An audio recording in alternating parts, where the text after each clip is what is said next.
हरिओम। आज 28 अक्टूबर 2024 सोमवार है।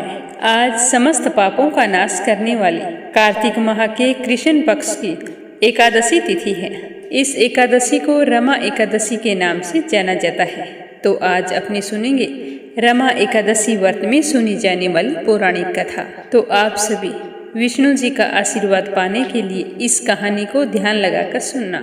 प्राचीन काल में मुचुकुंद नाम का एक राजा था। उसकी इंद्र के साथ मित्रता थी और साथ ही यम, कुबेर, वरुण और विभीषण भी उसके मित्र थे। यह राजा बड़ा धर्मात्मा, विष्णु भक्त और न्याय के साथ राज करता था। उस राजा की एक कन्या थी जिसका नाम था चंद्रभागा। बड़ी होने पर उस कन्या का विवाह चंद्रसेन के पुत्र शोभन के साथ हो गया।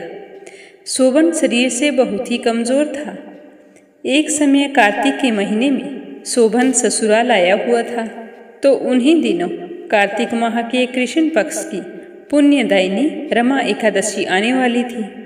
जैसे जैसे व्रत नजदीक आ रहा था तो चंद्रभागा के मन में सोच उत्पन्न हो रहा था कि मेरे पति अत्यंत दुर्बल हैं और मेरे पिताजी की आज्ञा कठोर है, क्योंकि वो तो हमेशा एकादशी का व्रत करते हैं और सारे नगरवासियों से कराते हैं। ये परंपरा बरसों से चली आ रही है, तो आज मैं ये कैसे कह सकती हूँ कि मेरे पतिदेव व्रत नहीं रख सकते। ऐसा करते करते 10वीं तिथि आई तो राजा ने ढोल बजवाकर सारे नगर में मुनादी करवा दी कि कल एकादशी है, कोई भी व्यक्ति भोजन नहीं करना चाहिए।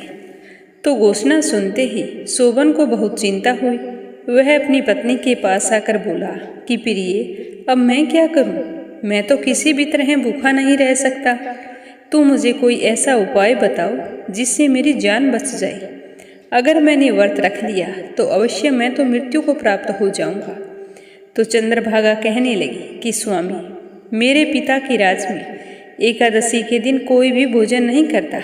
यहाँ तक कि हाथी, घोड़े, ऊंट, बिल्ली, गऊ आदि अन्न जल ग्रहण नहीं करते हैं। तो फिर मनुष्य का तो कहना ही क्या है।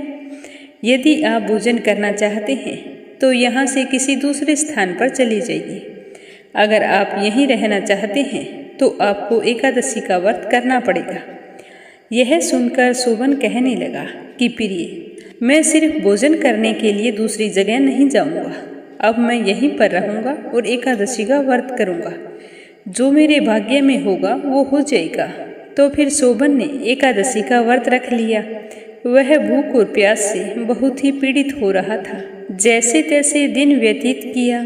जब रात्रि को जागरण का समय आया तो वैष्णवों को तो बड़ा हर्ष देने वाला था, परंतु शोभन के लिए यह बहुत ही दुखदायी था। उसने पूरी रात बड़ी मुश्किल से गुजारी। प्रातःकाल होते होते शोभन के प्राण निकल गए। तब राजा ने सुगंधित काष्ठ से उसका दाह संस्कार करवाया, परंतु चंद्रभागा ने अपने पिता की आज्ञा से अपने शरीर को दग्ध नहीं किया और शोभन की अंत्येष्टि क्रिया के बाद भी अपने पिताजी के घर पर ही रहने लगी। रमा एकादशी व्रत के प्रभाव से शोभन को मंदराचल पर्वत पर धन धान्य से युक्त एक बहुत ही सुंदर देवपुर प्राप्त हुआ। वह बहुत सुंदर था।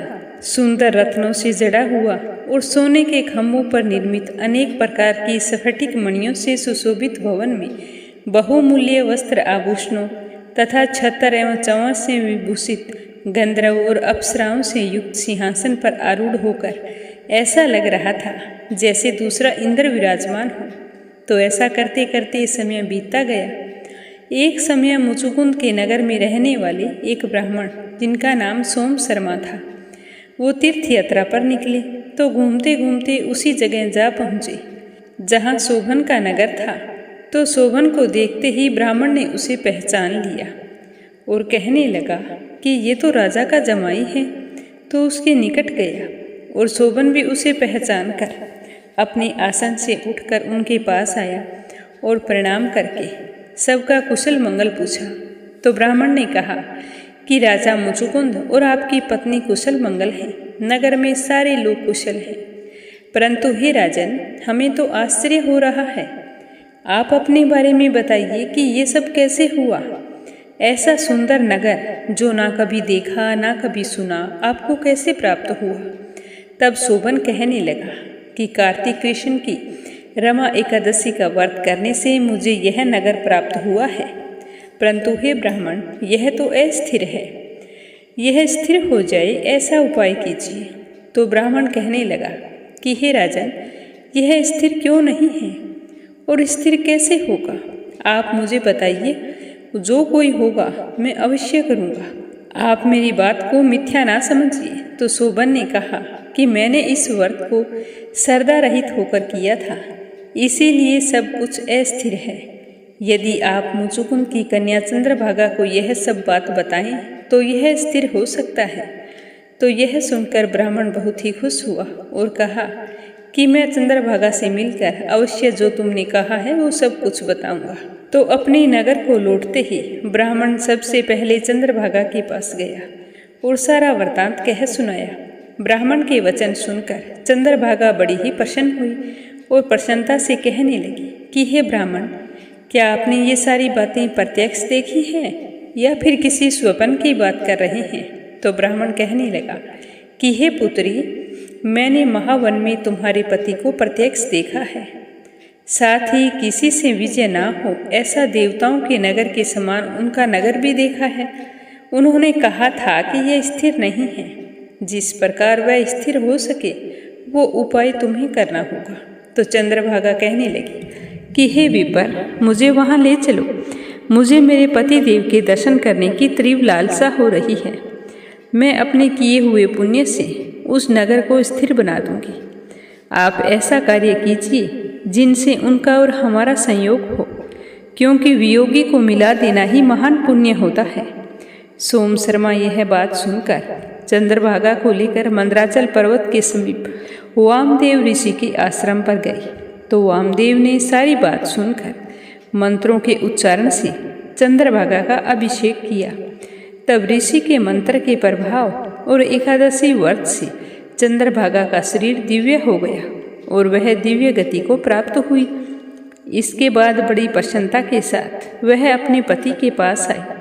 अपनी प्रिय पत्नी को आते देखकर सोबन बहुत ही खुश हुआ और उसे बुलाकर अपनी बाईं तरफ बिठा लिया।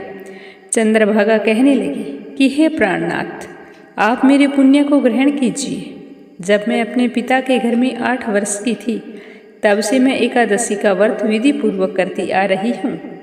इस पुण्य के प्रताप से आपका यह नगर स्थिर हो जाएगा तथा समस्त कर्मों से युक्त होकर प्रलय के अंत तक रहेगा।